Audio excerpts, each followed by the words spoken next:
सोनम को आज सुबह से ही कुछ खाने का मन नहीं कर रहा था। उसे ऐसा लग रहा था कि उसे बुखार है, पर वो करती भी तो क्या, उसकी मदद करने कौन आता। शादी के बाद से ही घर के सभी काम अकेले ही करती आ रही थी।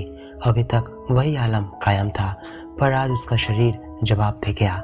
इतने दिनों से उसकी बिगड़ती हालत पर कोई ध्यान अगर देता तो आज ये नौबत ना आती। उसने जैसे तैसे करके सारे काम निपटाए और अपने ड्राइवर को लेकर पहुंच गई डॉक्टर के चेम्बर के यहाँ। डॉक्टर मालिनी उसके बचपन की दोस्त थी।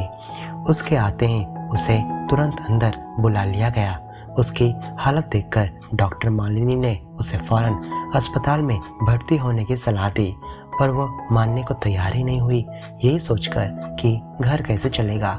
घर पर इतने सारे काम पड़े हैं, वो कौन करेगा। घर पर एक गिलास पानी भी उसके बिना इधर से उधर नहीं होता। उसी की बात सुनते सुनते मालिनी भी अतीत में खो गई। जब वो यहाँ शिफ्ट होकर सोनम के घर आई थी, तब उसने देखा था कि सब कुछ सोनम ही तो कर रही थी। एक काम वाली थी मदद करने को, पर वो भी केवल खाना पकाने में सहायता करती थी और बाकी का काम सोनम को ही करना पड़ता था। उसके ननद देवर सब काम करने बाहर चले जाते। सास ससुर अपने कमरे से ही बहू के ऊपर हुक्म फरमा रहे होते। सोनम ने मालिनी का जब हाथ पकड़कर उससे दवाइयों के बारे में पूछा, तब मालिनी यादों से हकीकत में बाहर आई। मालिनी ने उसे समझाया कि ऐसा बिल्कुल भी नहीं है कि उसके बिना उसके ससुराल वालों की जिंदगी नहीं चलेगी। सब लोग अपने अपने काम करेंगे अगर तुम उन्हें करने दोगी, करने की आदत डालोगी। और तुम्हारा यह ब्लड प्रेशर इतना लो है कि तुम ज्यादा काम करोगी तो चक्कर आने से हालत और भी बिगड़ सकती है। इससे पहले कि ज्यादा हालत खराब हो, सबको समझना होगा कि अपना काम स्वयं करे। इतना कहते हुए मालिनी ने सोनम के पति निखिल को फोन लगाया और उसके स्थिति से अवगत कराते हुए उसे फौरन भर्ती करने की बात कह दी। निखिल ने घर में सबको यह बात बताई। सभी लोगों के आने से पहले ही मालिनी ने सोनम के सारे टेस्ट करवा लिए।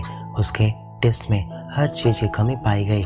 विटामिन से लेकर ब्लड तक सभी में कुछ न कुछ डेफिशिएंसी थी। मालिनी ने निखिल को सब कुछ बताया और उसके इस हालत के लिए जिम्मेदार ठहराया। वैसे तो सब आकर यह बात सुन रहे थे, तो अब शर्मिंदा भी हुए।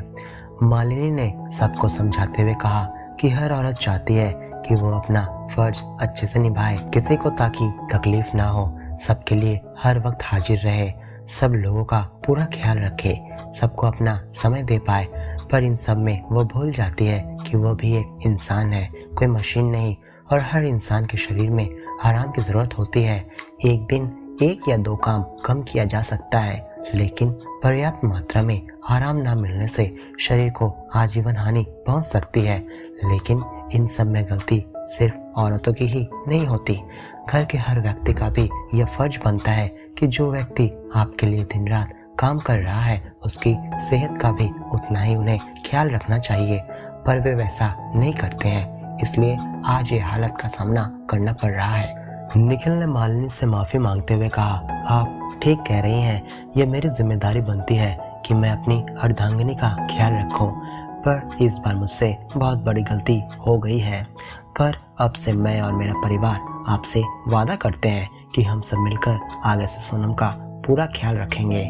उसे कोई तकलीफ का सामना नहीं करना पड़ेगा। इसके लिए हमें यदि 2-4 नौकर रखने पड़े तो भी हम रखेंगे।